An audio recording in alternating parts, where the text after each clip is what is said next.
어느 마을에요, 칼국수집이 있었습니다. 칼국수집이 무려 3군데가 있었습니다. 첫 번째, 두 번째, 세 번째가 이렇게 있었는데요. 이 3군데가 처음에는 모두 다 장사가 잘 됐어요. 손님이 바글바글 했습니다. 첫 번째 집은 어떤 특징이 있었냐면요. 일단 친절합니다. 아주 상냥하고 친절했습니다. 그래서 손님들이 많았어요. 다양한 서비스도 되게 좋았고요. 굉장히 빠르게 음식들을 대접을 하면서, 그리고 어떤 것을 요청했을 때 빠르게 대응을 해줬습니다. 그래서 친절했습니다. 그래서 손님이 굉장히 많았어요. 대규모는 당연히 있었죠. 당연히 있었는데, 그러면서 손님들이 많이 왔습니다. 두 번째 식당은 어디냐면요, 멋진 인테리어가 있는, 우리가 흔히 아는 프랜차이즈 식당 같은 그런 곳입니다. 인테리어도 크고 규모도 인테리어도 멋있고 규모도 큰 그런 곳이었어요. 그런 곳이었는데 이곳에서도 손님이 그냥 적지는 않았습니다. 잘 지나가고 있었어요. 세 번째는 20년 전통의 집이었습니다. 20년 전통의 집 하면 딱 느낌이 오시죠? 어떤 느낌이죠? 약간 허름하고 메뉴도 적어요. 단일 메뉴와 같이 있는 그런 곳입니다. 그런데 희한하게도 이곳은 손님이 많아요. 맛이 있는 것도 있고, 그렇다고 직원들이 친절하냐? 엄청 친절하고 막 그러는 거는 아닙니다. 그냥 평화롭고 담담하게 합니다. 3군데가 모두 처음에는 장사가 그럭저럭 잘 됐습니다. 그런데 시간이 지날수록 첫 번째, 두 번째, 세 번째 집에 손님이 점점 차이가 납니다.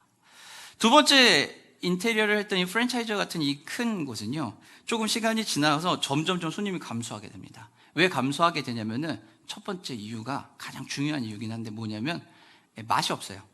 맛이 없어가지고 손님이 안 가기 시작합니다. 그럼 첫 번째 집은 어땠을까요? 친절하고 상냥한 직원들, 다양한 서비스가 있는, 그리고 빠르게 대응해주는 이곳은 어떨까요? 처음엔 잘 됐어요. 잘 됐는데 시간이 지날수록 이것도 마찬가지로 손님이 줄기 시작해요. 손님이 준 이유가 뭔가 하고 잘 살펴봤더니 시간이 지나면 지날수록 사람이 많아지다 보니까 사장님 얼굴에는 기쁨과 그런 것보다는 힘들고 지침과 피곤함이 가득한 얼굴이 되고, 손님들을 대응하는 직원들도 기쁘고 즐겁게 해주는 것이 아니라, 친절하게 하는 것이 아니라 지치고 힘들어서 약간 이제 좀 등한시되는 그런 일이 있었던 겁니다.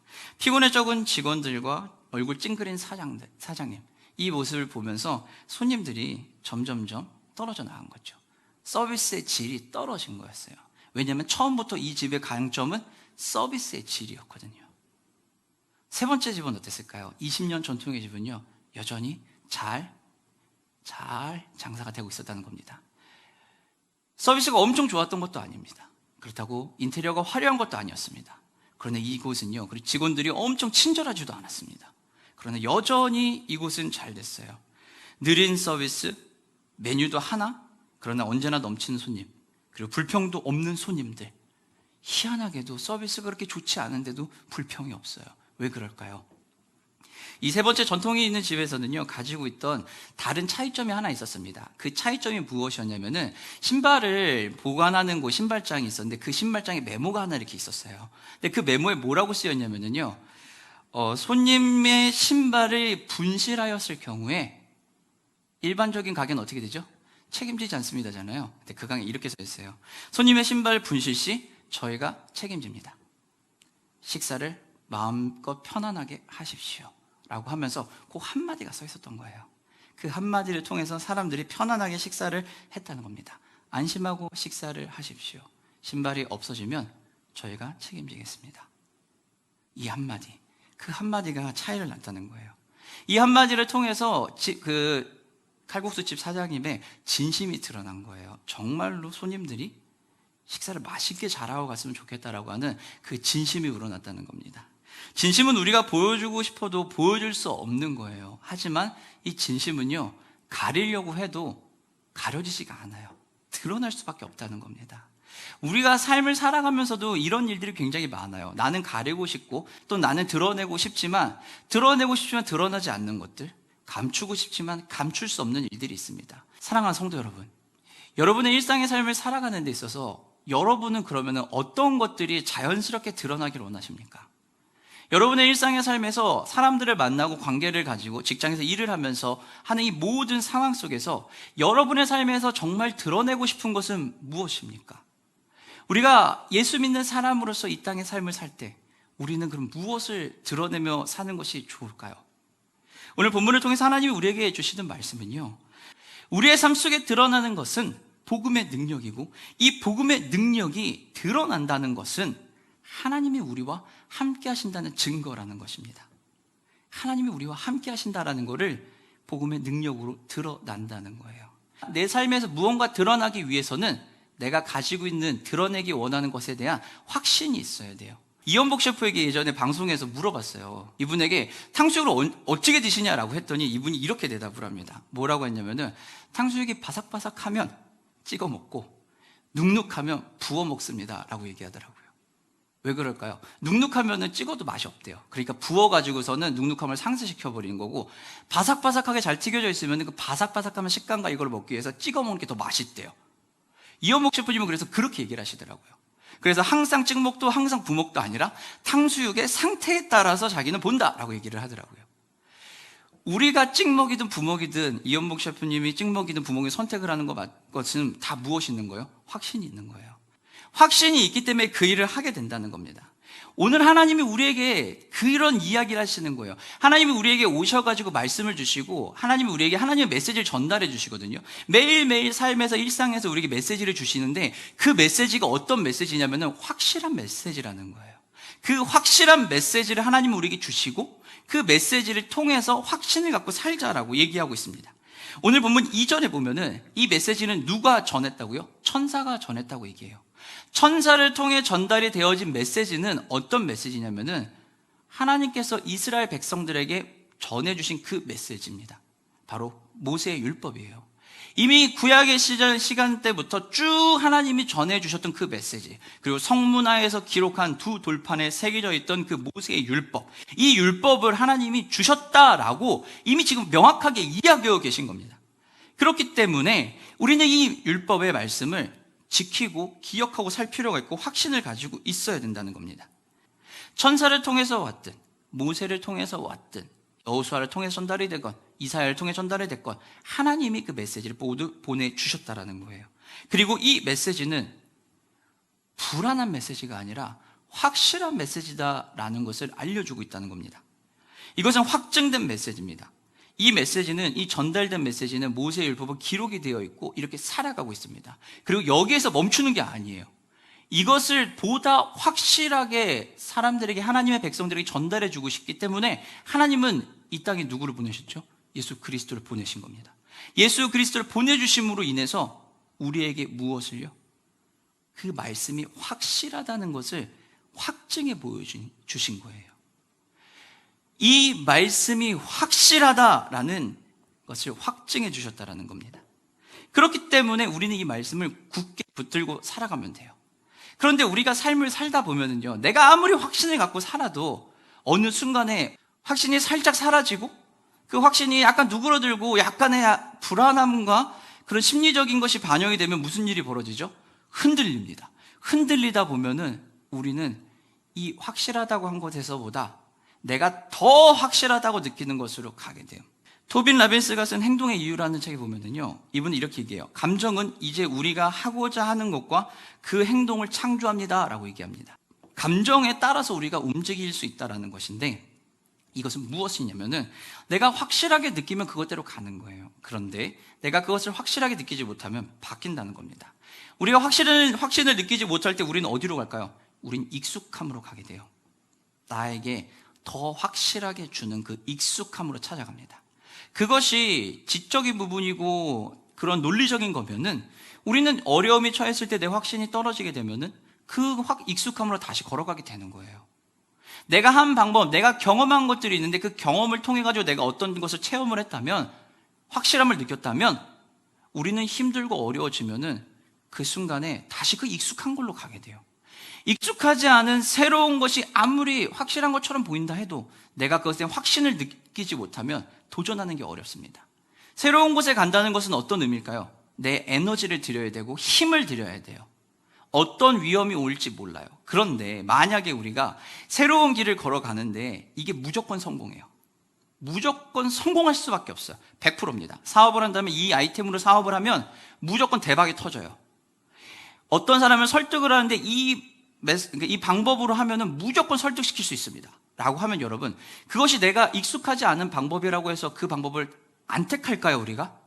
우린 무조건 택해요. 왜냐하면 확실하니까요. 불분명해 보여도 확실하면 택해요. 그런데 그 확실한 방법에 조금이라도 흠집이 가기 시작하면은 새로운 영역으로 우리는 안 가려고 합니다. 새로운 영역에 안 가고 어디로 가려고 그래요? 익숙한 방법으로 가요. 우리는 왜 익숙한 곳으로 갈까요? 편하니까요. 내 삶에서 편하니까 그래요. 오늘 본문에 보면은요, 범죄한다고도 얘기하고요, 불순종한다고도 얘기합니다. 범죄한다는 것은 어떤 의미일까요? 범죄한다라고 하는 것은 하지 말아야 할 것을 한다라는 거예요. 하지 말아야 할 것을 함으로 지은 죄를 얘기하는 겁니다. 그래서 누구나 흔히 알 수 있는 죄들, 쉽게 얘기하면 그냥 죄를 범한답니다. 하지 말아야 되는데 해야 되는 것들이고요. 그럼 불순종한다는 건 어떤 걸까요? 해야 하는데 안 하는 것, 이게 불순종입니다. 해야 하는데 안 하는 것, 이게 불순종이에요. 그래서 이 불순종은 듣지를 않는 거예요. 들으면 해야 되거든요. 들으면 해야 되는데 하기 싫으니까 어떻게 안 듣기 시작하는 거죠. 이건 들음의 부재에서부터 오는 거예요. 그래서 범죄함과 불순종은요, 따로 떨어진 게 아니에요. 불순종하기 때문에 우린 범죄할 수밖에 없는 거예요. 범죄했겠다는 것은요, 우리가 불순종했다는 것과 똑같아요. 범죄함이 드러나서 보이는 죄라면은요, 불순종은 그 죄를 짓게 만드는 원인과 같은 거예요. 그리고 우리는 이것이 드러난다는 것을 기억해야 됩니다. 이는 하나님의 뜻을 의도적으로 저항하고 무시하는 행동이 바로 불순종과 범죄함이에요. 디모데후서 4장 3절과 4절 말씀을 보게 되면은 디모데에게 보내는 바울이 얘기를 해요. 시간이 되면은, 마지막 때가 되면은 바른 교훈은 받지 않고 내 귀에 즐거운 소리만 듣는다는 거예요. 듣고 싶은 말만 듣고 듣기 싫은 말은 안 듣겠다는 겁니다. 안 들음으로 인해서 내 마음 편하게 하겠다는 거예요. 상황에 따라서 해도 된다, 안 해도 된다가 되면은요, 우리의 기준은 다 사라져 버립니다. 하나님이 공정한 보응을 받을 것이다 라고 얘기하는 것은 바로 이 부분입니다. 어떤 행동을 하면 거기에 맞는 대가는 지불이 되고 보응이 온다는 거예요. 잘한 거는 잘했다, 잘못한 거는 잘못했다라는 것이 반드시 온다라는 겁니다. 죄를 짓는다는 것은 하나님의 말씀이 나를 불편하게 한다는 겁니다. 내가 죄를 짓겠다는 것은 하나님의 말씀을 안 듣겠다는 겁니다. 내가 하나님의 말씀을 듣지 않는다는 것은 말씀을 들음으로 인해서 내 삶이 불편해진다는 거예요. 이것을 하면 좋을 것 같기는 한데 좀 불편해. 그러니까 안 하겠다는 겁니다. 대화를 할 때 보면은 여러분, 1대1로 대화를 할 때도 그렇겠지만 여러 명이 같이 대화를 할 때 한번 생각해 보세요. 여러 명과 함께 대화를 하는데 상대방이 내가 듣기 싫은 대화를 주제를 가지고 얘기를 해요. 그럼 여러분 어떻게 하세요? 그럼에도 대화를 하니까 그 사람에게 집중해 가지고 잘 이렇게 들어주십니까? 아니면 듣기 싫으니까 귀찮고 듣기 싫으니까 그 순간에 다른 행동을 하십니까? 우리는 아마 대부분, 저도 그런 것 같아요. 핸드폰 꺼내가지고 아마 대충 눈치 보면서 핸드폰 하면서 딴짓하고 있을 겁니다. 그렇잖아요. 왜요? 듣기 싫으니까요. 불편하니까요. 하나님의 말씀을 듣지 않는 것, 죄를 짓는 것, 죄를 범한다는 것, 이거 똑같아요. 불편하니까요. 하기 싫고 듣기 싫기 때문에 그래요. 더 편해지고 싶기 때문에 그래요. 말씀을 따르며 힘을 들이는 것보다 나에게 익숙하고 편안한 삶으로 가고 싶다라는 그 마음이 있기 때문에 그렇습니다. 말씀을 지키는 것이 우리의 삶에 유익하다는 확신이 들면 어떻게 할까요? 우리는 확실하게 하겠죠. 그러나 그 확신이 나의 익숙함보다 밀리면 우린 익숙함으로 찾아가요. 그래서 하나님은 우리에게 이 확신을 더 주시기 위해서 여러 가지 방법으로 우리에게 확신을 주세요. 하나님은 그냥 한 번 말씀 딱 주시고 자, 이대로 해 라고 끝나는 게 아니에요. 여러 가지 다양한 방면으로, 다양한 방법으로 여러 번에 걸쳐서 이야기하신다는 겁니다. 흔히 우리는 이렇게 얘기해요. 믿지 못하는 사람들에게 얘기하죠. 당신이 콩으로 매줄 쓴다고 해도 절대 안 믿어 라고 얘기하면 확신에 가득 차서 얘기합니다. 신념이 없다는 거예요. 그러나 반대로 또 우리는 이렇게 얘기합니다. 설령 당신이 틀렸다 할지언정 나는 당신을 믿고 신뢰하며 가겠습니다 라고 얘기하기도 합니다. 왜요? 그분을 믿으니까요. 하나님이 우리에게도 그와 똑같은 믿음을 주시는 거예요. 우리가 그 믿음을 가질 수 있도록 우리에게 방법을 여러 가지를 통해서 알려주시는 거예요. 그 중에 하나가 뭘까요? 함께 증언해 주시는 겁니다. 오늘 4절 말씀을 보면은 제가 한번 읽어드릴게요. 하나님도 표적들과 기사들과 여러 가지 능력과 및 자기의 뜻을 따라 성령에 나눠주신 것으로서 그들과 함께 증언하셨다라고 얘기합니다. 하나님께서도요, 어떻게 하셨다고요? 함께 증언하신 거예요. 표적과 기사와 이적을 통해서 같이 증언을 해주신 거예요. 여러 가지 놀라운 일들을 통해서 보여주신 겁니다. 성령이 나눠주신 것을 통해서 계속해서 우리에게 보여주시는 거예요. 우리의 삶의 자리에서 일어나는 여러 일상의 모습에서 계속해서 하나님의 말씀들을 보여주시고 증명해 주시고 보여주시고 있는 거예요. 같이 증언해 주시는 거죠. 그러면서 우리가 더 확신을 갖게 하는 거예요. 표적과 기사를 통한 확증을 주신다는 것은 설명할 수 없는 놀라운 일을 통해 하나님이 일하신다는 것뿐만 아니라 그 일을 통해서 우리와 함께 하신다라는 걸 보여주는 겁니다. 나와 함께하고 계시는 분이 하나님이시다라는 것을 보여주시는 거예요. 그러니 우리는 그분에게 집중하고 가는 겁니다. 확증을 한다는 것은요, 동시에 증언도 해주신다는 것을 이야기하고 있습니다. 보여주시는 거 끝나는 게 아니에요. 보여주시고 증명해 주시는 거예요. 보여주시고 증명해 주시면서 그것이 확실하다는 것을 알려주세요. 1세대 복음을 들은 사도들 뿐만 아니라 이것은요, 그 복음을 들은 사도들을 통해 전달된 2세대들도 그것을 하게 되는데, 이들에게도, 2세대들에게도 하나님은 똑같이 동일하게 확증해 주신다는 겁니다. 그리고 그 자리에 우리가 함께 있게 된다는 거예요. 에베소서 1장 14절에 보면은 이는 우리의 기업의 보증이 되사 그 얻으신 것을 속량하시고 그의 영광을 찬송하게 하려 하심이라. 기업의 보증이 되어 주시겠다는 겁니다. 예수님이 함께 증언하신다는 것은, 확증하신다는 것은 우리의 보증이 되어 주시겠다는 겁니다. 하나님이 여러분에게 어떻게 말씀하신다고요? 여러 번 확실하게 표적과 기사를 통해서, 그리고 말씀을 통해서 이야기하신다는 겁니다. 성경을 통해서도 당연히 얘기하시죠. 그리고 주변의 나의 삶의 어려움을 통해서도 하나님이 이야기하시는 겁니다. 여러분, 누구와 무엇을 함께 하기를 원하십니까? 그리고 여러분은 그 일을 어떻게 하기를 원하십니까? 하나님이 우리에게 성령으로 함께하게 하시면서 또한 우리에게도 누구를요? 가족을, 그리고 공동체를 부어주신 거예요. 함께 걸어가라고요. 신앙은 지극히 하나님과 나 사이의 개인적인 1대1 관계가 중요합니다. 그것이 틀렸다가 아니라 1대1 관계만 있는 것이 아니라 여럿이 함께하는 공동체와 같이 가는 겁니다. 수직적인 관계야 수평적인 관계가 함께 어우러질 때 우리는 더욱더 힘있게 그 삶을 살아가게 되는 겁니다. 그렇기 때문에요, 우리가 받은 것의 참된 가치를 우리는 알아야 돼요. 내가 하나님께 받은 말씀의 가치를 알면 우리는 그것을 힘있게 갈 수 있습니다. 그리고 그 가치를 알았다면 잊지 말아야 돼요. 안 잊어버리는 법을 찾아야 됩니다.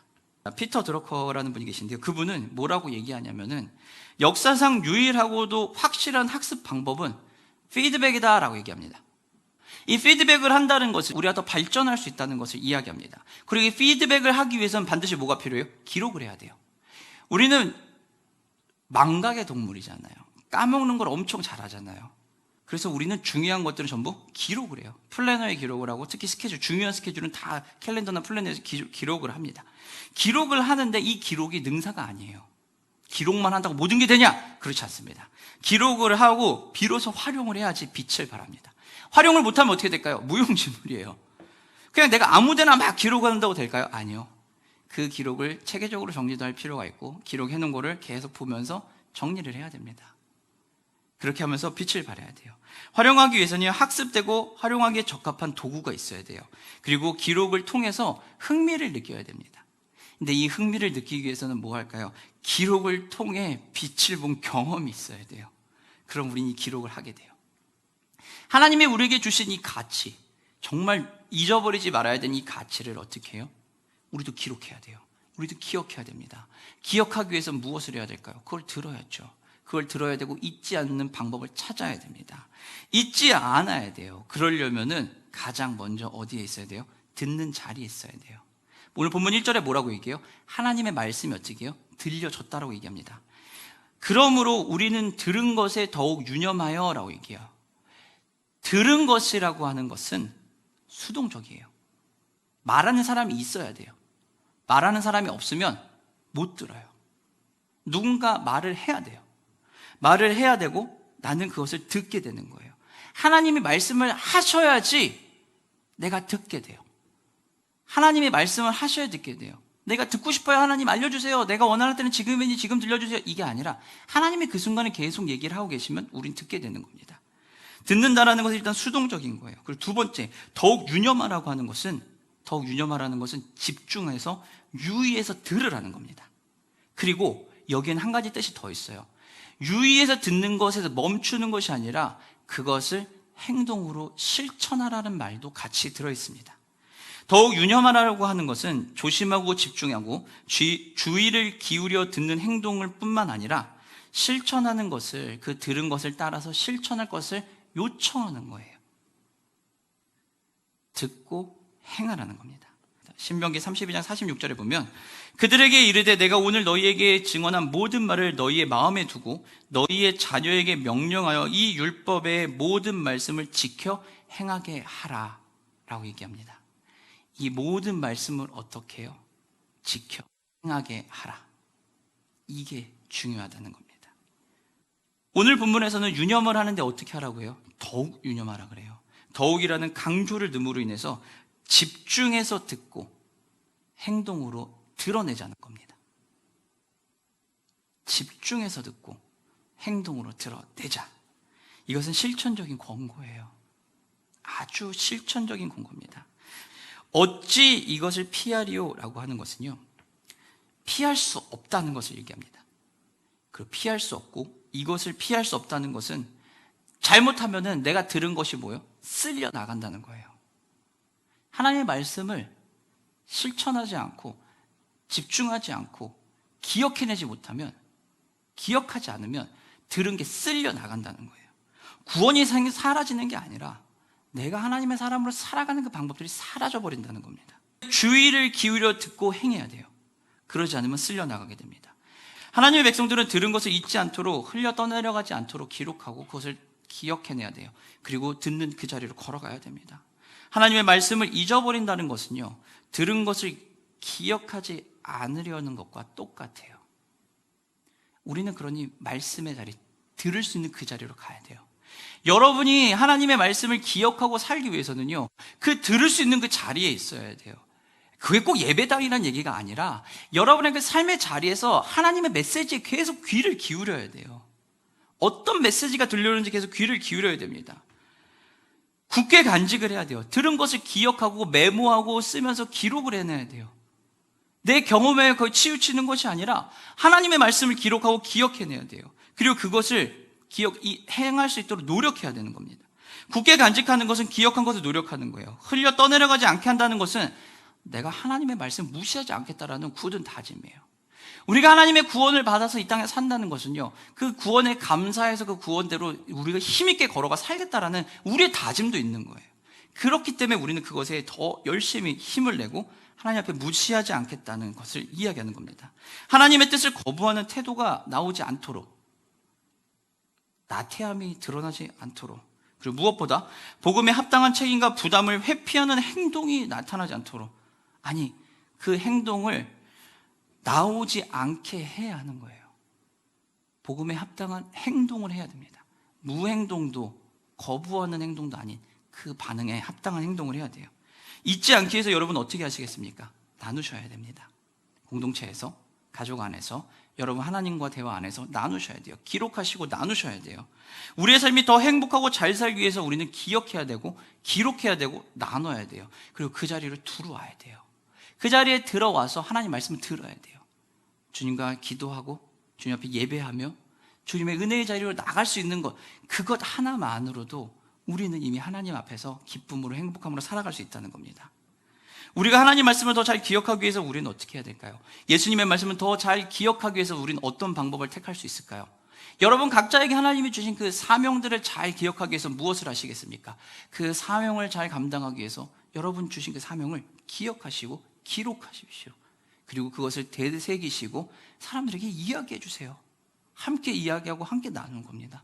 그리고 그것이 흔들릴 때마다 우리는 우리를 붙잡아 주시고 확신해 주시는 예수 그리스도, 그분을 붙드는 겁니다. 복음 안에서 복음이 주시는 그 능력으로 우리는 그것을 붙들고 가는 거예요. 내 힘으로만 붙들고 가면 익숙해진 것에 넘어갈 수 있기 때문에 우리는 하나님 주신 그 은혜 안에서, 은혜에 감사해서 그 사로잡혀 걸어가면 되는 겁니다. 사랑하는 성도 여러분, 말씀을 마치도록 하겠습니다. 그러면 우리의 삶 속에서 드러나는 복음의 능력은 하나님이 우리와 함께 하신다는 증거입니다. 여러분이 하나님의 말씀을 듣지 않으려고 한다든지, 또는 우리가 죄를 지으려고 하는 그런 습성들이 나올 수 있어요. 여러분, 그 순간에 좌절하지 마세요. 여러분, 그것은요, 내가 부족해서, 내가 연약해서가 아니에요. 우리가 하나님의 말씀을 벗어나는 것이 죄라는 거, 하나님의 말씀대로 살지 못하는 것이 나를 힘들게 한다는 것은요, 내가 그 안에 살고 있기 때문에 그래요. 우리가 그 안에 살고 그 안에 사는 것이 옳다는 걸 알기 때문에 그것을 안 하려고 할 때, 죄를 지으려고 할 때, 범죄하려고 할 때, 불순종하려고 할 때 불편한 거예요. 결국 내가 불편함을 느끼고 결국 내가 편안한 곳으로 도망가고 싶어지는 마음이 생기는 것은요, 내 능력의 부족함이 아니라 내가 그 안에 살고 있다는 증거입니다. 그럼 사랑하는 성도 여러분, 좌절할 필요가 없어요. 나를 알려주시는 분이 하나님이시면 나를 회복시키시는 분도 하나님이에요. 그러니 그 하나님 붙들고 가면 되죠. 은혜 부어주시니 그 은혜 안에 헤엄치고 살면 되죠. 우리 힘으로만 하는 게 아니에요. 하나님의 말씀에 집중해서 그 말씀하시는 것에 순종하면 돼요. 노력해서 순종하는 게 아닙니다. 그 말씀 들으면 당연히 순종하게 돼요. 그것이 좋은 걸 알기 때문이에요. 구원의 복음을, 그리스도의 복음의 능력을 무시하는 것이 아니에요. 하나님의 우리의 삶 속에서 경험한 것들을 세상의 가치, 그리고 환경이 그리스도의 구원의 복음을 무시하지 못하도록 보호하는 거예요. 나를 보호하는 작업이에요. 그러면은 우리는 우리를 흔드는 것들, 자극하는 것들을 제거시킬 수 있습니다. 나를 보호해 주는 것, 그것이 필요합니다. 하나님 나라를 살아가는 하나님 나라 백성은요, 그리스도로부터 받은 놀라운 구원의 복음의 은혜를 모든 영역에서 펼치는 거예요. 모든 영역에서 펼치면은 우리는 그 안에서 하나님의 것들이 자연스럽게 그 가치가 드러나고 그리스도가 나타날 수밖에 없습니다. 우리에게 필요한 것은 바로 그것이에요. 여러분 개인의 영적인 부분에서, 그리고 여러분이 가지고 있는 생각, 가치관 안에, 그리고 여러분의 가정의 영역에서, 그리고 여러분의 사업장에서, 일터에서 여러분이 그것을 싸우면서 지킨다라는 것은 이미 우리가 그것을 드러내고 있다는 증거입니다. 그러니 두려워하지 마시고 꾸준히 묵묵히 그 일을 걸어가십시오. 하나님이 주신 특별 계신 성경뿐만 아니라 하나님이 이 세상에 넓게 모든 사람에게 알려주신 그 일반적인 은총에까지도 귀를 기울이세요. 그리고 그 은총에 맞춰서 살아가십시오. 그러면 여러분의 그 삶 속에서 복음이 드러날 수밖에 없어요. 우리가 가진 그 가치, 그것이 확실하기 때문에 그래요. 불편한 마음, 아픈 마음이 일어나는 건 내가 그 안에 살기 때문에 그래요. 그러니 여러분 확신하시면 됩니다. 두려워하실 필요가 없어요. 구원의 복음의 능력을 우리는 무시할 수도 없습니다. 이에 사항하는 공정한 보상에 따른다는 것, 우리는 그걸 기억하고 가면 됩니다. 그 보상은 우리가 어떻게 복음에 반응하느냐에 따라서 달라지기는 합니다. 그러니 우리는 더 하나님의 말씀에 깊이 집중하고 그 말씀에 반응하면 됩니다. 그럼 우리의 삶 속에 복음의 능력은 하나님이 우리와 함께 하신다는 증거입니다. 우리 시간에